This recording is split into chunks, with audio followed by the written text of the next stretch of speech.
हमारे घर में कोई घटना होती है तो हम सबसे पहले किसको पकड़ेंगे? सबसे पहले तो चौकीदार को पकड़ेंगे ना, कि तुम कहां थे, क्यों ये घटना हो गई तुम्हारे रहते हुए, किस लिए तुमको रखा था।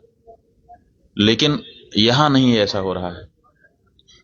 यहां जो है कहते तो हैं कि हम चौकीदार हैं, लेकिन चौकीदारी अगर की गई होती, हाँ चौकीदार अगर अपने काम में पक्का होता है तो उसके ऊपर आक्रमण करके उसको कोई मार दे, लेकिन फिर कहा जाता है कि इस चौकीदार ने अपना निभाया।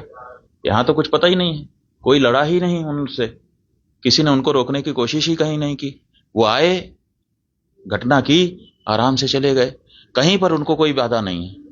कहां है चौकीदार? और चौकीदार के बारे में चर्चा ही नहीं हो रही है। अब कह रहे हैं हम उनको सबक सिखा देंगे, हम ये कर देंगे, हम वो कर देंगे। पाकिस्तान की धरती से आए थे। अरे भाई, पाकिस्तान की धरती से आए थे, इतनी जल्दी कैसे पता चल गया आपको?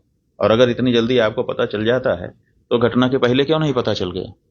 और दूसरी बात यह है कि अगर पाकिस्तान से आए तो पाकिस्तान के खिलाफ अच्छी तगड़ी कार्रवाई करिए। आप कह रहे हैं कि हम सिंधु नदी का जल रोक देंगे। आपके पास जल को रोकने या उसको डाइवर्ट करके अपने ही यहाँ, अपने ही देश में रख लेने का कोई उपाय ही नहीं है।